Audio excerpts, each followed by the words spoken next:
Salut, c'est Josiane, bienvenue dans ce nouveau concept où je vous présente à des experts de l'accompagnement dans diverses thématiques autour de l'entrepreneuriat. J'ai recueilli les questions que vous m'avez posées sur Instagram principalement et je les ai posées à un expert en live dans la thématique concernée. Cet épisode est donc un replay. À l'heure où je filme cette vidéo, je n'ai pas encore fait de live, mais je sais déjà que ça va être long, donc je vous ai mis des chapitres dans la vidéo pour que vous puissiez vous y retrouver en fonction des questions qui vous intéressent. En barre de description, le lien où vous pouvez télécharger gratuitement l'annuaire qui regroupe les contacts de tous les experts ayant participé à ces lives. Comme ça, vous pourrez les contacter librement en cas de besoin. Sur ce, je vous laisse avec la vidéo. Bon visionnage.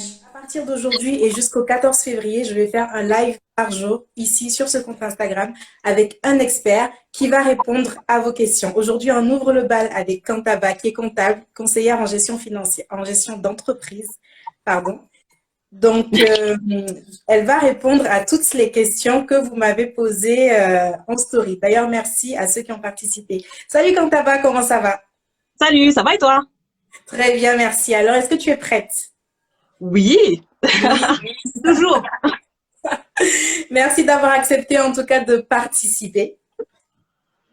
Donc, je vais te demander de te présenter, de dire ce que tu fais, quelles sont ton activité et comment est-ce que tu peux aider les entrepreneurs et porteurs de projets.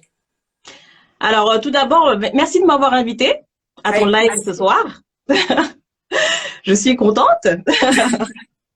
Alors, je m'appelle Kantaba, j'ai 34 ans, je suis maman de 2 enfants, donc maman entrepreneur. Je travaille dans la comptabilité depuis une dizaine d'années. Alors d'abord en cabinet d'expertise comptable, puis en entreprise. Et aujourd'hui, mon but, c'est d'aider les porteurs de projets qui sont au stade de l'idée à créer leur société et les aider justement dans cette démarche-là, mais aussi d'aider les entrepreneurs à analyser leurs chiffres. D'accord, super. Qui est extrêmement important. De toute façon, on va le voir tout à l'heure pour dérouler des questions. Salut Joël, salut Momo, Soluminel. Je suis désolée de décorcher vos pseudos, mais ça va être compliqué. Bienvenue à tous sur le live. Donc, sans plus tarder, on va déjà démarrer par les questions parce que je sens déjà que ça va passer très vite. Donc, et il y a pas mal de questions. Franchement, tu as eu du succès hein, en story. Les gens ont posé beaucoup de questions. Donc, oui. Donc, la première question que je vais te poser, ici, on va considérer un jeune porteur de projet, quelqu'un qui a son idée, qui veut se lancer. Comment faire pour créer son prévisionnel financier? Comment faire pour poser les premiers chiffres? Quelles actions effectuer? Alors, comment il va poser son prévisionnel? Déjà, il va lister, qu'est-ce qu'un budget prévisionnel déjà? Un budget prévisionnel, en fait, ça va être un document qui va lister toutes les dépenses et toutes les recettes, tout ce que l'entreprise va dépenser et tout ce que l'entreprise va recevoir. Donc, à la fin, on aura un résultat et le but de ce résultat, c'est qu'il soit positif parce que on est entrepreneur, c'est pour gagner de l'argent quand même. Donc, ce budget prévisionnel-là, qui est souvent demandé par les banques, donc il faudra lister toutes vos dépenses et lister toutes les recettes. Tout ce qui va vous permettre d'avoir de l'argent. Par exemple, vente de chaussures, vente de lacets, vente d'accessoires, tout ça.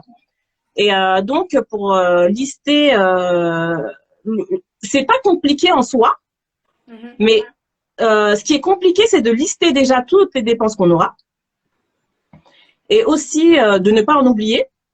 Parce que, par exemple, sur certaines activités, il suffit qu'on oublie qui a les charges salariales. On connaît le coût du travail en France. Ça y est, on se retrouve en négatif. Donc, le projet n'est pas viable. 3 ans après, la société coule.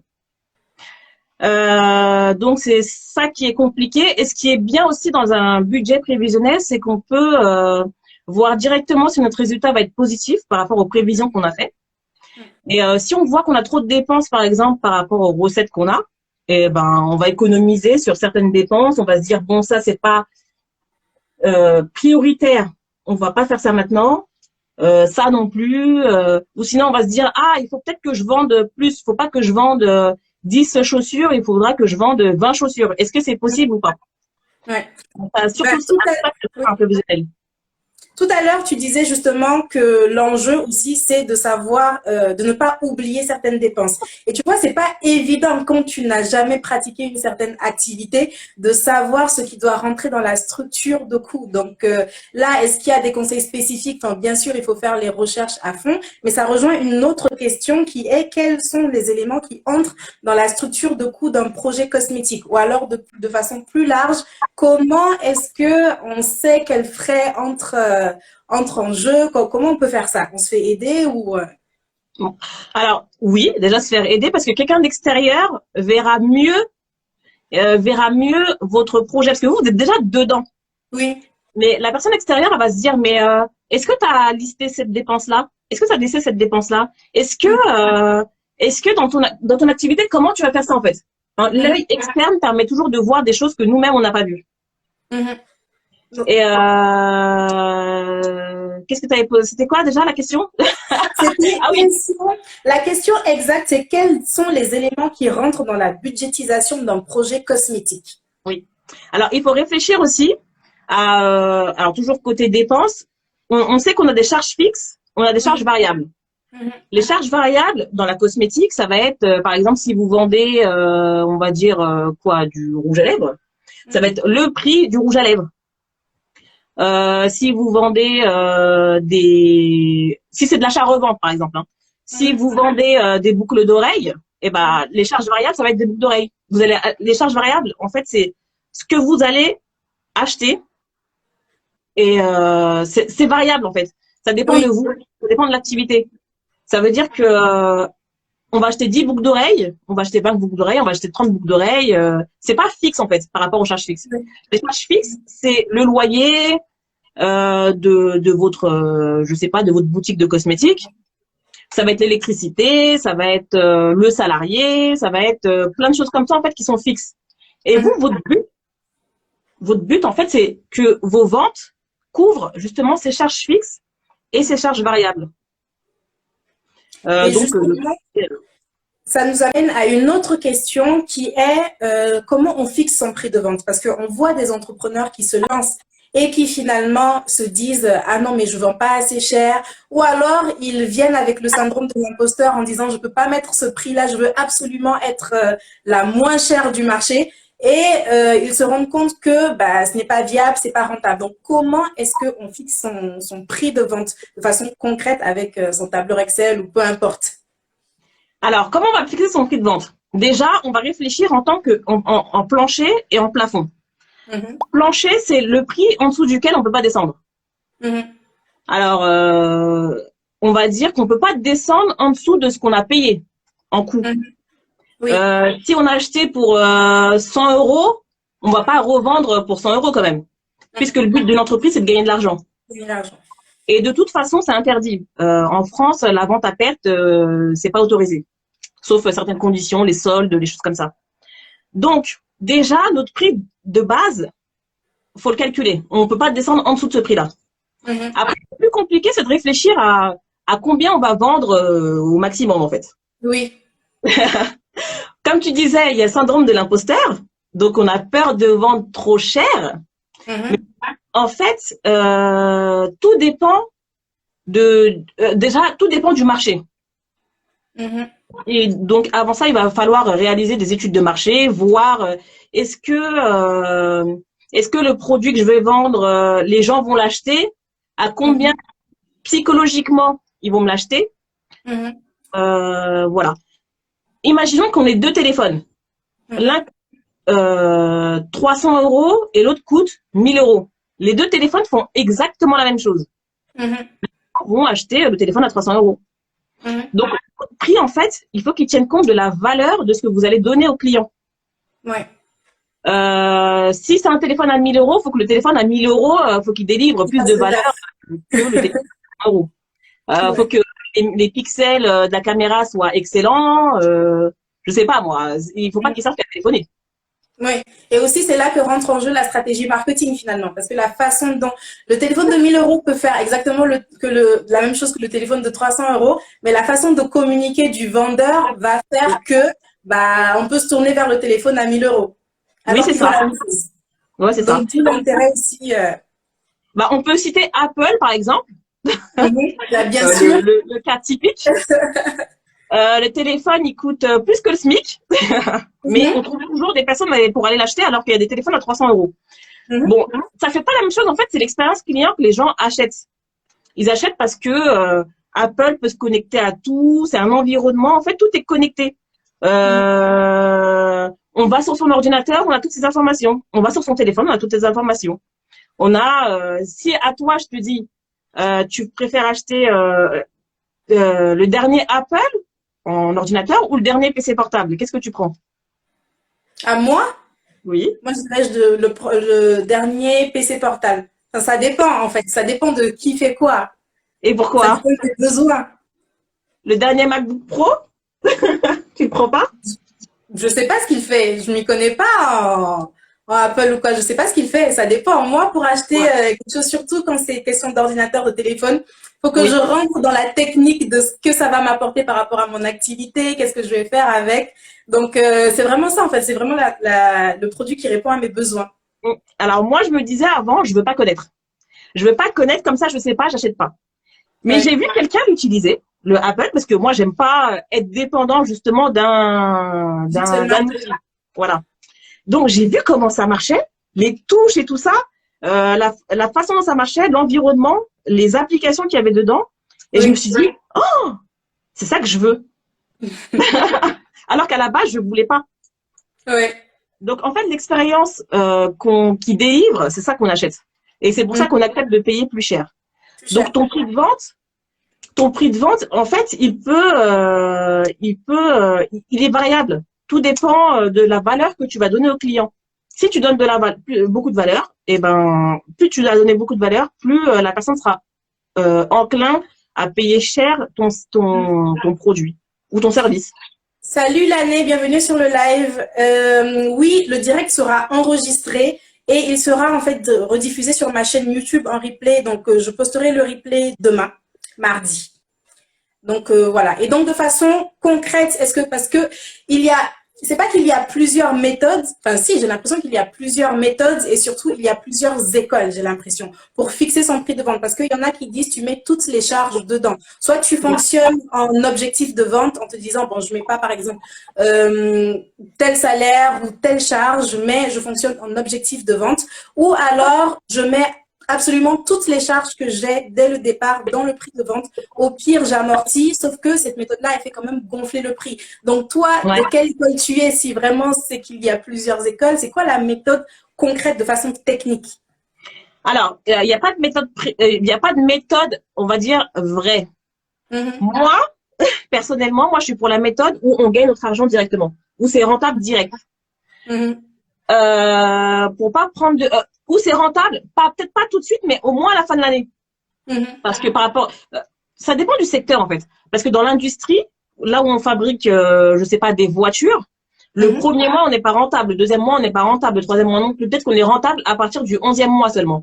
Donc, dans le secteur de l'industrie automobile, par exemple, ou l'industrie tout court, Mhm, on va raisonner avec cette façon-là de fixer son prix de vente. Mais dans d'autres choses, par exemple le service, mhm, on va pas réfléchir comme ça. On va réfléchir plus à être rentable tout de suite. Il faut mhm. que le service soit rentable tout de suite. Ouais, Voilà. ouais. Il n'y a pas de vérité. Il n'y a pas de vérité en fait. C'est chacun choisit la Pas méthode une qui seule pour la méthode. défendre. Ouais. Mais ma Euh, méthode préférée, c'est d'avoir directement d'être rentable Argent. tout de suite. Bah, imaginons le Covid. Oui. Ceux qui comptaient être en bénéfice à partir du mois de novembre, ils font Mhm, comment maintenant? Ils sont pas en bénéfice, ils vont être en perte. mhm. Donc je préfère être rentable tout de suite. Donc le prix de vente, faut qu'il soit fixé, À la hauteur des charges. Toutes les charges. ouais, toutes les charges tout de suite. Merci beaucoup, Mo Homo. Merci, bienvenue sur le live. Et ah oui, parce qu'il nous dit très intéressant, vous devriez faire ça souvent. Bravo pour tes explications quant à bas. Je dis parce que je vais mettre ensuite en replay sur YouTube et les gens vont dire mais de quoi elle parle? Quel message? Parce qu'ils verront pas. Mm.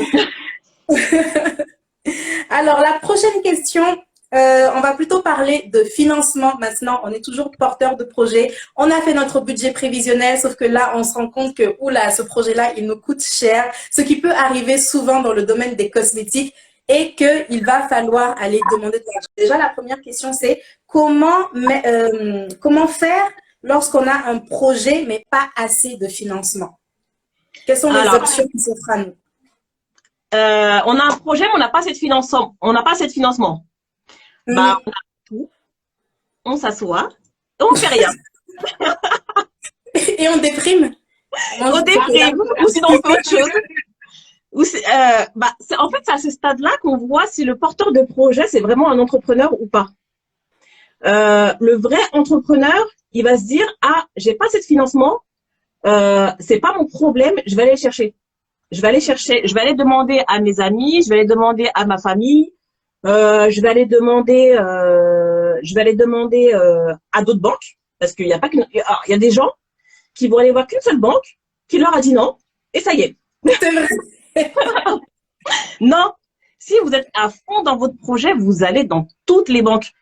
Il y en a bien un qui va dire oui de toute façon. Et même si aucun ne dit oui, il y a toujours une solution. Surtout aujourd'hui. Oui, surtout aujourd'hui. Alors, il y a aussi, si vous voulez, le crowdfunding, ça c'est connu. C'est une plateforme où, le plus connu, c'est peut-être Ulule. C'est une plateforme où vous demandez, par exemple, vous avez un produit test et les gens commencent à acheter. Ça vous fait de l'argent tout de suite, alors que vous avez même pas à fabriquer le produit. Il y a des systèmes comme ça, ou sinon il y a des prêts d'honneur aussi. C'est des prêts que il y a un organisme qui s'appelle ADIE, vous fait, mais en votre nom. Ils font également des microcrédits, je pense. Ouais, ils font aussi des microcrédits. Justement, tu vas nous dire parce que les microcrédits ils sont bien quand on voit l'offre, mais ils sont un petit peu déconseillés entre guillemets, déconseillés ou alors on dit qu'il faut réfléchir avant de le prendre parce que les taux d'intérêt sont très élevés en général. Donc toi, qu'est-ce que tu en penses? Moi, tout ce qui est financement bancaire en général, j'aime pas trop parce que financement. Alors, il y a deux types de financement bancaire. Financement bancaire personnel en notre nom. Par exemple, je vais à la banque, prêt d'honneur ou microcrédit au nom de Cantaba. Que la société marche ou ne marche pas, cet argent-là, je vais devoir le rembourser. Donc, c'est à se mettre un stress dès le début. Moi, je suis pas trop pour ça. J'aime bien la sécurité, on va dire. Sinon, il y a aussi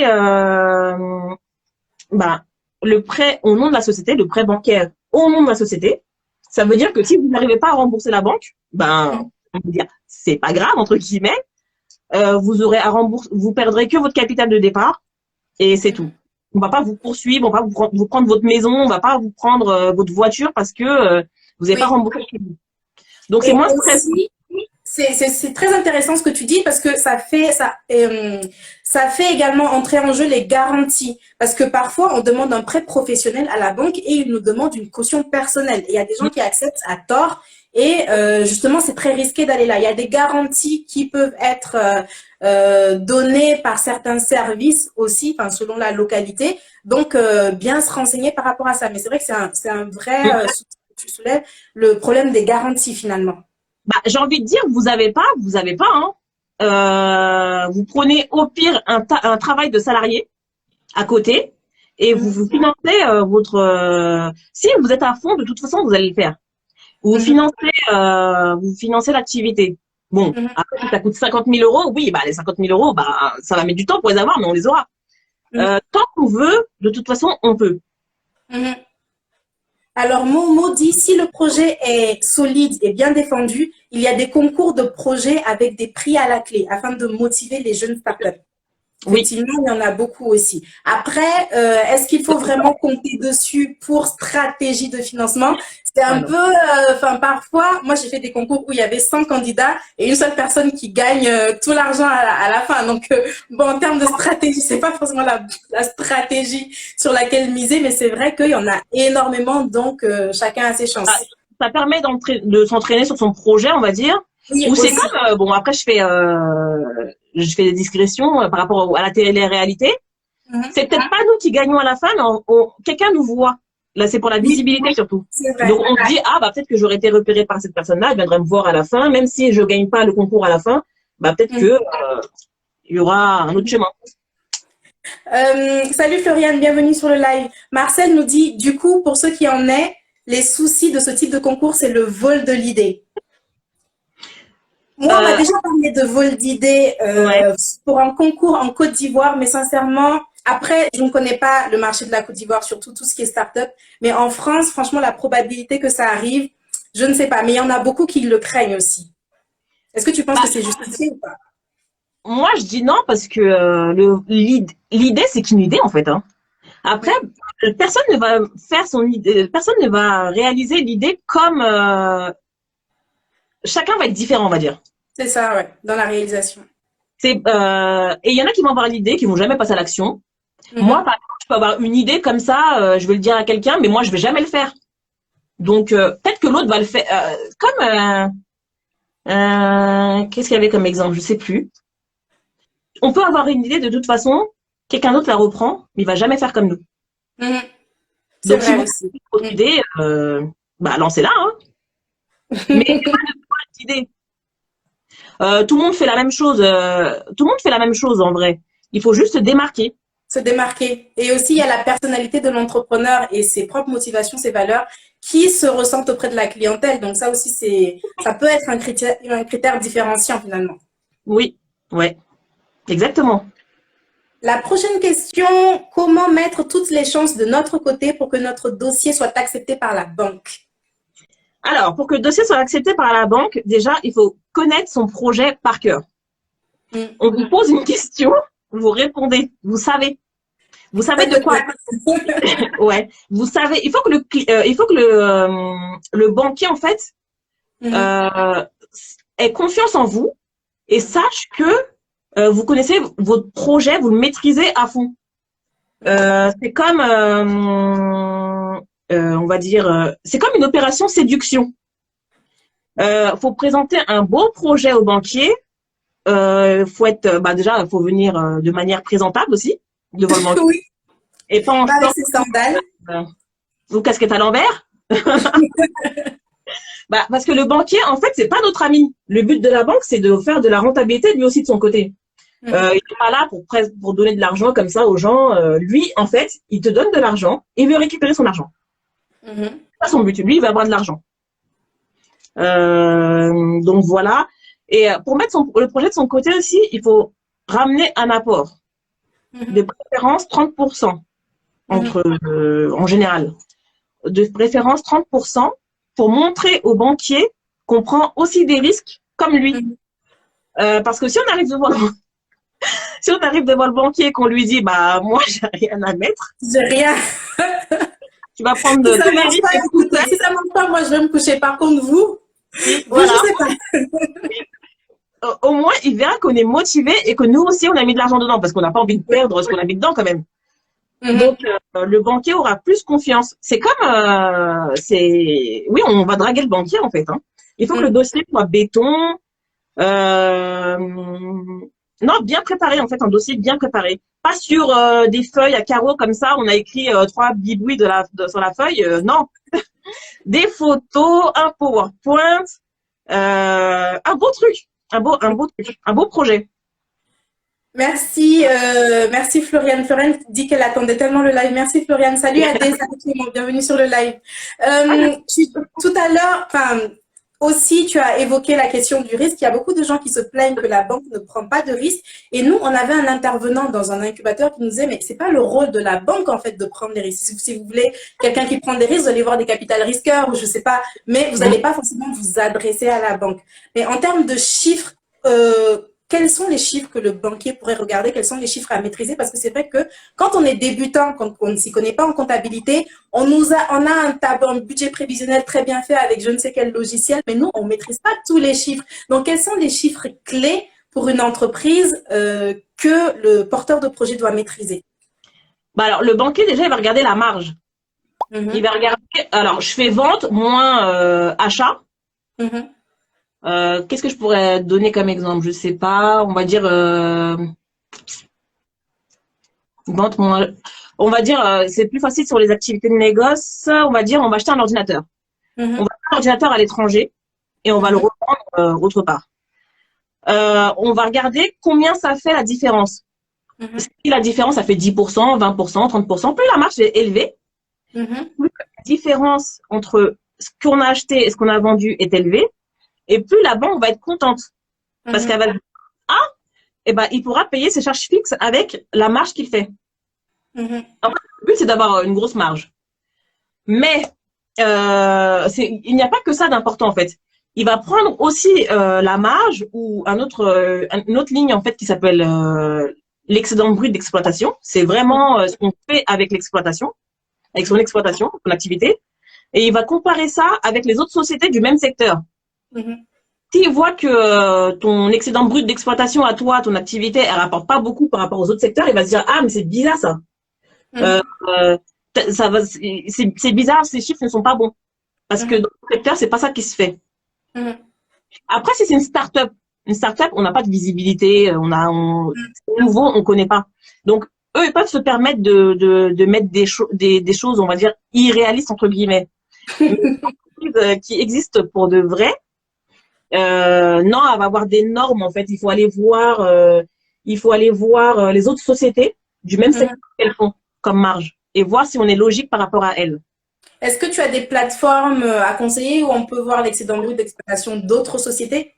Après, c'est des comment ça s'appelle? Je crois qu'il y a la bibliothèque, la BNI, mais je sais plus trop qu'est-ce qu'il y a comme. Est-ce que tu peux voir ça sur société.com? Il y a société.com, tu sais, avec tous les bilans, mais je crois qu'il faut payer, enfin, je sais pas, pour avoir certaines informations. Est-ce qu'on peut voir ça sur une plateforme comme ça, tu crois? Il faut payer, mais tu n'auras que le bilan, tu n'auras pas l'étude. D'accord. L'étude, en fait, faut la faire soi-même. Ou sinon, il y a la Banque de France aussi qui fait des choses comme ça. C'est des études payantes. En fait, c'est des études qui ont déjà été faites par des institutionnels. Il faut les payer. Bon, ça coûte assez cher quand même, mais il faut les payer et c'est pas grave. Il faut faire entrer ça dans les charges. Oui, c'est ça. Ça se paye qu'une seule fois, donc oui. Ça va. Merci Adé. Adé nous dit super intéressant le conseil sur le BE. Merci Adé. Et coucou Moriba. Alors, que je me retrouve moi dans mes questions. Tu dis? Il y a aussi le résultat qui est important, le bénéfice final, on va dire.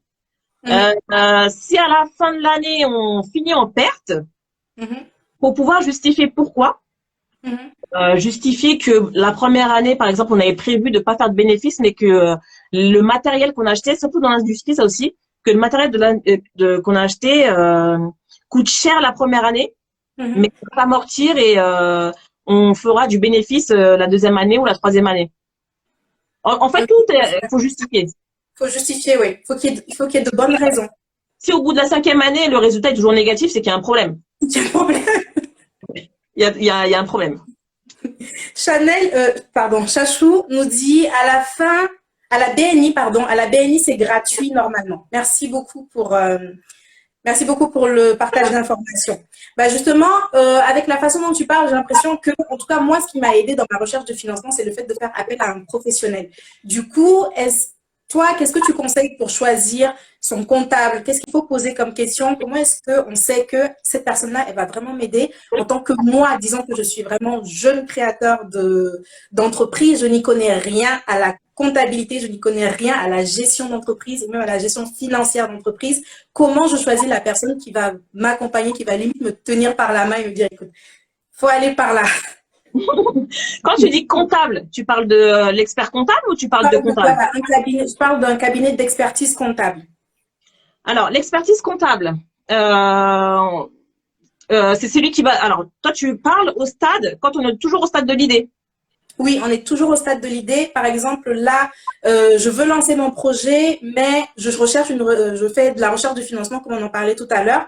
Maintenant, j'ai besoin de quelqu'un qui va m'aider pour construire ma stratégie afin d'optimiser mes chances pour avoir mes financements. Donc, je ne sais pas, j'avoue que je ne sais pas qui doit faire quoi est-ce que c'est l'expert comptable, le comptable, je ne sais pas trop, mais tu vas nous expliquer. Mais comment on choisit le partenaire et quel partenaire est le mieux pour nous aiguiller quand on s'y connaît pas du tout?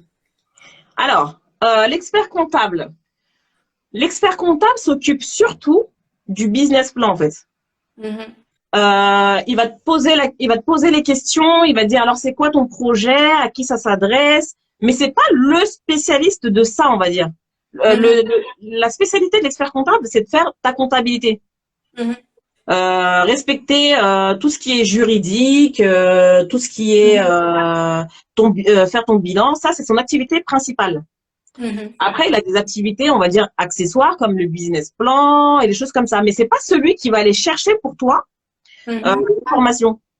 C'est Mhm. toi qui va surtout faire, c'est surtout toi qui va faire le travail. Mhm. Mais il peut aider quand même. Il peut aider à mettre en place c'est surtout la partie chiffrée. Mhm. Il va t'aider à mettre en place toute ta partie chiffrée et tout ça. Il va te poser des questions. Ça va déjà t'amener sur le bon chemin. Mhm. Sinon, il faut aller voir, il faut aller voir des coachs en stratégie Mhm. ou des coachs business, des choses comme ça. Eux, ils font ça tout le temps. Mhm. C'est eux qui vont te poser les bonnes questions parce que eux ont déjà l'expérience de tout ça. Mhm. Et est-ce Ouais. que c'est un accompagnement que tu proposes, toi? Alors moi, oui, je propose l'accompagnement justement du business plan sur le Mhm. business plan, et je propose Mhm. aussi l'accompagnement à rechercher qui est-ce que tu veux viser, quel client t'intéresse, oui, toutes ces questions préliminaires en fait, toutes ces Oui. questions préliminaires au business plan et le business plan. Mhm. Et aussi ce qu'il y a après la comptabilité, pas la comptabilité, mais tout ce qu'il y a après l'analyse en fait, l'analyse Mhm. des chiffres de la personne. Donc, toi, tu es vraiment la personne pour les porteurs de projets. Voilà, pour les porteurs de projets, mais aussi ceux qui ont déjà leur entreprise. Parce Mhm. que l'expert comptable, lui, il va pas aller regarder ton chiffre tous les mois. Mhm. Sauf si tu lui demandes. Mais je sais pas combien ça coûte, mais c'est des situations en fait. Quand tu vas aller voir ton expert comptable, le potentiel expert comptable, il faut Mhm. lui demander en fait combien il va prendre pour des situations. Ça s'appelle des situations Mhm. mensuelles, trimestrielles. Mais ça coûte assez cher. Les gens en général, ils y vont pas pour ça. Eux, ils vont chez l'expert comptable parce qu'ils veulent leur bilan à la fin de l'année Mhm. et les conseils. Mhm. Après, comme je te disais, les conseils, en fait, on les a, c'est des constats. Mhm. Alors, on fait notre bilan sur l'année, sur les 12 mois de l'année Mhm. 2021 là, et le bilan, on l'aura en 2022 au plus tard le 31 mai 2022. Mhm. Donc, on va commenter ton activité de janvier 2021 à décembre 2021.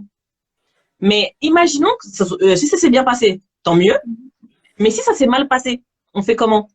C'est trop Mhm. tard déjà passé. Oui. Et en plus, vu qu'il te dit les résultats le 31 mai, Mhm. tu as fait aussi n'importe quoi, entre guillemets, on va dire, de janvier Oui, à mai. entre-temps, Si c'est pour qu'on le voit, pour qu'ils nous disent, bah finalement, vous pouvez déposer le bilan, ça sert à rien en fait. ouais. Donc moi, en fait, je suis là pour pallier à tout ça, Mhm. pour pallier à ça, on va dire, Mhm. pour Donc, toi, conseiller tu es là pour prévenir. voilà, la prévention, faire de la Mhm. prévention et analyser tout de suite. En fait, on arrive à la fin de l'année, on sait déjà si on est bien ou pas. Mhm. C'est surtout ça mon rôle. Ouais, c'est surtout ça mon rôle. Mm. Je trouve ça très intéressant et surtout très important, surtout au point de vue du point de vue de mon parcours à moi. Moi, vu que j'ai fait beaucoup de choses sur le tas, j'ai dû souvent guérir plutôt que de prévenir.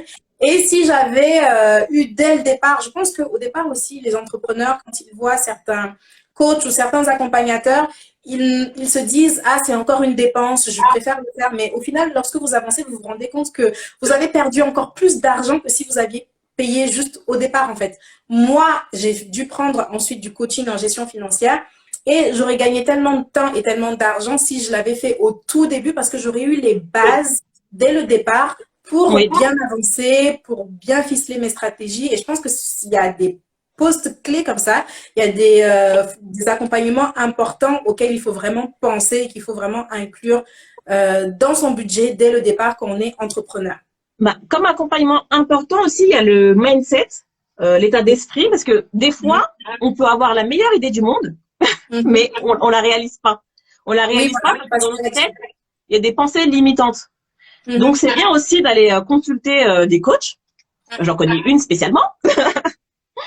D'aller consulter des coachs qui te règlent tes problèmes qui sont dans ton cerveau et qui t'empêchent d'avancer. Parce que tu peux avoir la meilleure idée du monde, le meilleur business du monde. Si dans ta tête tu es bloqué, tu n'avanceras pas. Donc voilà, pour avoir testé, je confirme. Adé nous dit, et je confirme que Kantaba est très bonne pour ça, elle m'aide beaucoup pour PLS Cosmetics. Donc toi, tu as déjà quelqu'un qui t'a validé dans les... Merci Adé. Fanta te demande, as-tu un rôle au niveau de la stratégie? Alors oui et non. En fait, je suis pas spécialiste en stratégie. Après, il y a aussi des gens qui sont spécialisés dans la stratégie. Moi, c'est plus côté, on va dire, chiffres, on va dire. Pas stratégie. C'est tu peux quand même conseiller, aiguiller. Ouais, ça en fait partie, ouais. Ça en fait grandement partie aussi. Mais c'est pas que ça. Donc, c'est bientôt là. Normalement, c'est déjà la fin depuis quelques minutes. Mais c'est pas grave. Je pense qu'on est à la dernière question. Presque à la dernière question. Donc, toi, de ton expérience, quelles sont les erreurs que tu as pu voir au niveau des entrepreneurs qui débutent? C'est quoi les éléments comptables auxquels ils n'avaient pas pensé au départ? C'est quoi pour toi ce qu'il faut vraiment, je ne sais pas si tu comprends ma question, mais quelles sont les erreurs à ne pas commettre, en tout cas dans la stratégie financière lorsqu'on veut lancer son projet? Alors, question financière, on va dire, c'est bien de fonctionner avec un tableau de dépenses, recettes. Voir si on respecte ça chaque mois, en fait. Ça, c'est bien pour ne pas arriver à la fin de l'année en se disant, même pas à la fin de l'année, hein, même le mois d'après en se disant, mais j'ai rien respecté. Parce que souvent, c'est objectif et on le fait pas. J'ai connu. Et on ne fait pas, donc ça c'est très important. Faut se dire aussi que si on passe par un cabinet, imaginons qu'on passe par un cabinet d'expertise comptable. Le cabinet d'expertise comptable, alors est-ce que c'est lui, il s'occupe pas des relances clients, il s'occupe pas de relancer votre client là qui vous a payé. Donc qui va gérer en fait cette partie-là? Il faut réfléchir à tout ça. Qui va appeler le client pour dire bon là ça fait déjà un mois tu vas pas payer.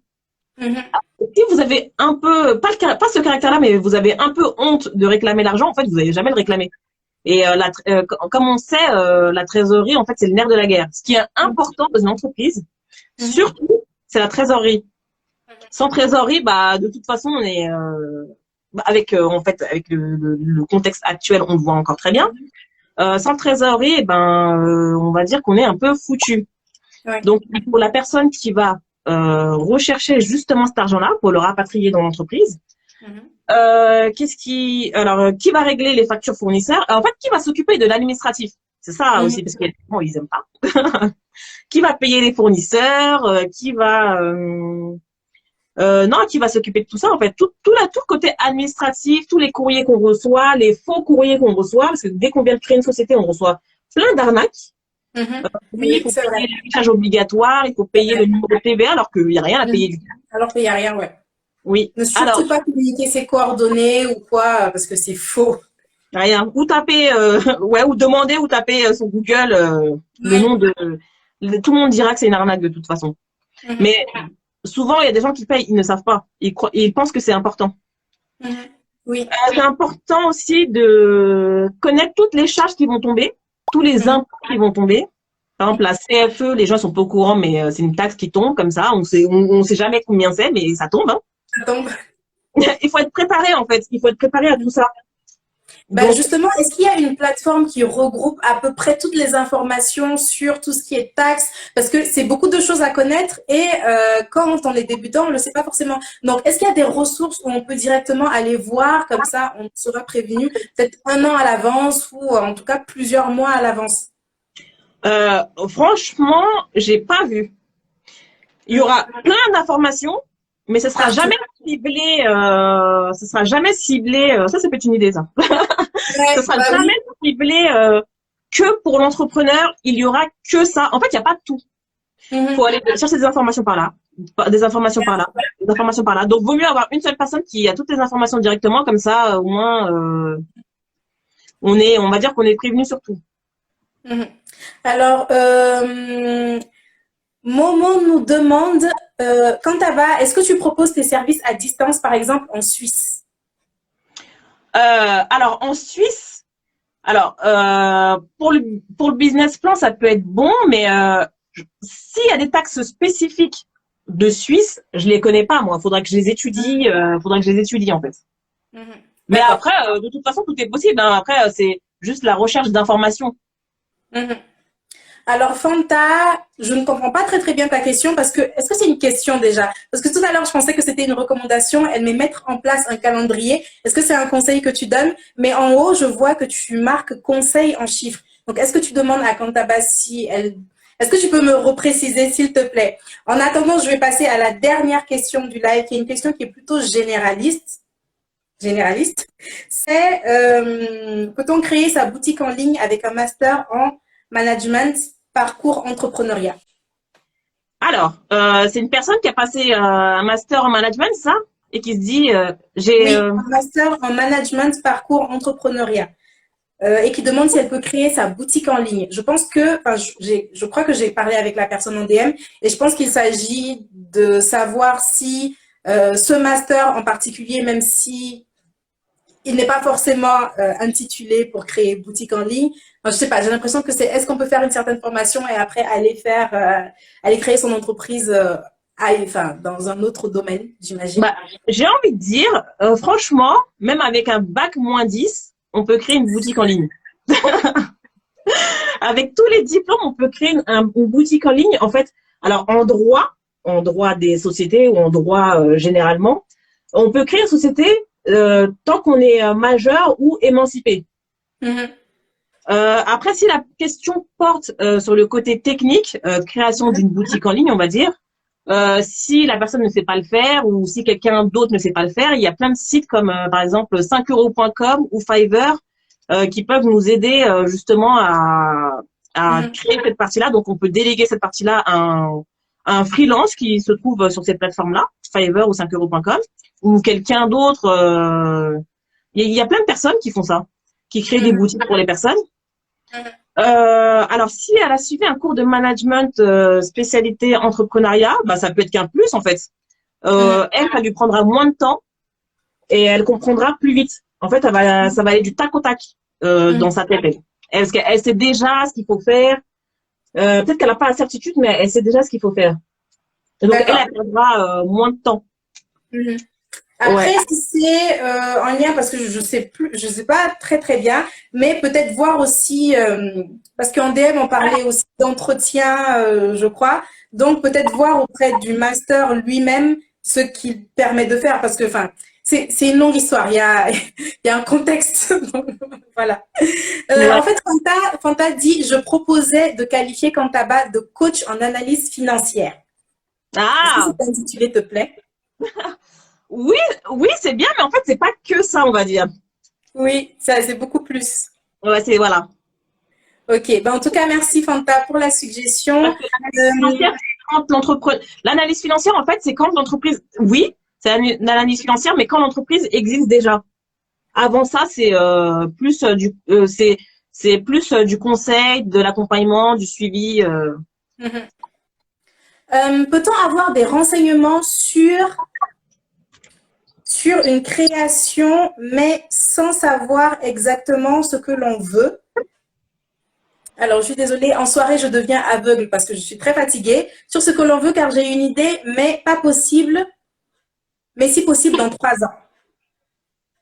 Alors, tu peux répéter la question? C'est moi, j'ai mal lu, je suis désolée. Peut-être avoir des renseignements sur une création, mais sans savoir exactement parce qu'il a un projet, mais pas possible dans 3 ans. Bah, après, ce qu'il est possible de faire, c'est plus de réfléchir sur l'idée de la personne pour la rendre viable, on va dire, et pour préciser son idée. Mais si elle le fait dans 3 ans, en fait, les choses changent tellement en 3 ans que ça se trouve que ce qu'elle va réfléchir aujourd'hui, il ne sera même plus valable dans 3 ans. Mhm. Donc, peut-être qu'il vaut mieux, quand elle est prête, Mhm. chercher tout de suite l'idée Oui. et la rendre, on va dire, viable, que de la chercher aujourd'hui pour dans 3 ans. Mhm. Et de toute façon, rien ne l'empêche de commencer tout de suite, en fait. Pourquoi dans 3 ans? Oui, je sais pas. Pourquoi dans 3 ans? Bah, dis-nous. Pourquoi dans 3 ans? Ouais, non, qu'elle commence tout de suite, elle peut commencer petit, hein, déjà voir si l'idée marche, parce que des fois on a des idées, mais ces idées-là, elles peuvent pas être mises en place. Mhm. Donc il va perdre 3 ans à attendre. Oui, tout à fait. Bah, en tout cas, attends, Yah, peux-tu nous aider si c'est en Afrique? Euh, alors je peux, bah attention parce que l'Afrique c'est un peu comme la France avec certaines règles au moins, hein, de toute façon, hein. C'est toujours le même principe. Oui, je peux. Mhm. Bah, très bien. Écoute, je te remercie beaucoup, Kantaba, pour ta participation. Je vais clôturer le live parce que de toute façon, bientôt, Instagram va nous couper lui-même. Ça va bientôt faire une heure. Merci beaucoup pour ta participation. Alors, j'ai déjà mis le compte Instagram de Kantaba dans le commentaire qui est épinglé. À l'issue de ce live, je vais vous laisser télécharger gratuitement l'annuaire où vous pourrez trouver le contact de Kantaba. Donc, vous pouvez la contacter librement. Voilà, il y aura son adresse, vous pourrez la contacter librement si vous avez d'autres questions ou si vous voulez faire appel à ses services. Le lien pour télécharger l'annuaire est dans ma bio. Je remettrai également sur ma chaîne YouTube à partir de demain la rediffusion de la vidéo avec le lien. Merci beaucoup à vous d'avoir participé. Merci pour vos questions. Merci encore, Kantaba. Bah merci Josiane pour l'invitation et merci pour tous ceux du live qui ont participé, de près ou de loin. Merci de votre présence, d'avoir fait vivre le live. Super. Ben, moi, je vous dis donc bonne soirée à tous. Et encore merci. Je vous retrouve demain pour un live avec une experte en réglementation cosmétique. On sera là. Allez, salut tout le monde. Salut. Ciao.